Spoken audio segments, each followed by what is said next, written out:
एक बार की बात है, एक छोटे से समुद्री शहर में एक आदमी था जिसका नाम टॉम था। उसे उसकी गर्म मुस्कान और दयालु दिल के लिए जाना जाता था। हर सुबह वह समुद्र तट पर टहलने जाता, शंख इकट्ठा करता और हर एक से मिलता। लेकिन उसकी खुशमिजाजी के पीछे एक भारी बोझ था। उसने अपनी पत्नी एमी को 2 साल पहले एक लंबी बीमारी से खो दिया था।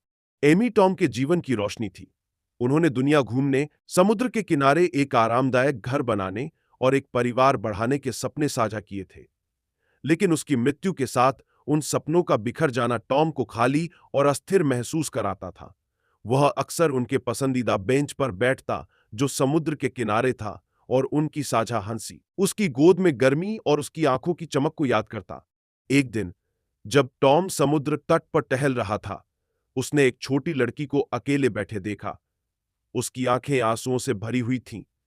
वह धीरे धीरे उसके पास गया और पूछा कि वह क्या कर रही है। उस लड़की का नाम लिली था और उसने बताया कि उसने एक दुखद हादसे में अपनी मां को खो दिया है और वह दुनिया में अकेली महसूस कर रही है।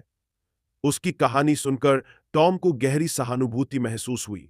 उस पल में उसने लिली की आंखों में अपनी ही दुख भरी कहानी देखी। टॉम उसके पास बैठ गया और अपने नुकसान की कहानी साझा की। जब वे बात कर रहे थे, वह लिली के चेहरे पर समझ के एक झलक देख सकता था। उन्होंने एक दूसरे की कंपनी में सांत्वना पाई और उनका साझा दर्द एक अप्रत्याशित बंधन में बदल गया।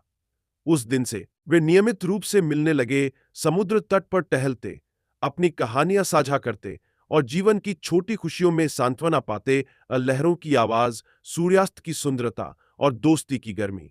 अपने संबंध के माध्यम से टॉम ने यह महसूस किया कि इलाज केवल अपनी प्रिय एमी को बुलाने के बारे में नहीं है, बल्कि यादों को संजोने और उन्हें अपने दिल में जीवित रखने के बारे में है। उसने अपने दुख को सकारात्मक चीजों में बदलना शुरू किया। उसने उन लोगों की याद में एक स्मारक बाग बनाने के लिए एक छोटा सा सामुदायिक प्रोजेक्ट शुरू किया जिन्हें उन्होंने खो दिया था। लिली और अन्य शहरवासियों के साथ मिलकर उन्होंने फूल लगाए, बेंच रखी और एक शांत जगह बनाई जहां लोग अपने प्रियजनों को याद कर सकें। जैसे जैसे बाग खिल उठा, टॉम और लिली की दोस्ती भी बढ़ी। उन्होंने साथ में सालगिरह, जन्मदिन और छोटी छोटी जीत मनाई। टॉम ने फिर से हंसना सीखा, जीवन की सुंदरता को अपनाया और सबसे सरल पलों में आशा पाई। लिली ने भी टॉम में एक पैक के समान गर्मजोशी का अनुभव किया, जिसने उसे अपने दुख के माध्यम से मार्गदर्शन किया। एक शाम जब वे बाग में सूर्यास्त देख रहे थे, टॉम ने एक छोटा सा शंख निकाला जो उसने समुद्र तट पर पाया था। उसने यह लिली को देते हुए कहा, यह शंख मुझे एमी की याद दिलाता है। उसे शंख इकट्ठा करना बहुत पसंद था।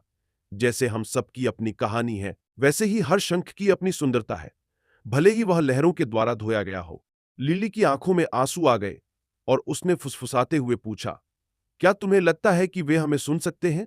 टॉम ने धीरे से मुस्कुराते हुए कहा, मुझे विश्वास है कि वे सुन सकते हैं। वे हमारे दिलों में जीवित रहते हैं, ठीक वैसे ही जैसे हमारे प्रियजन। सालों बाद टॉम और लिली बाग में खड़े थे, जो अब रंगों और हंसी से भरा हुआ था। उन्होंने एक सहारा देने वाले समुदाय का निर्माण किया जो दूसरों को उनके दुख से उबरने में मदद कर रहा था।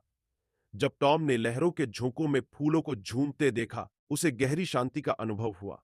एमी इस दुनिया को छोड़ गई हो सकती है, लेकिन लिली और दूसरों के साथ साझा किए गए प्यार और दयालुता के माध्यम से उसकी आत्मा जीवित रही।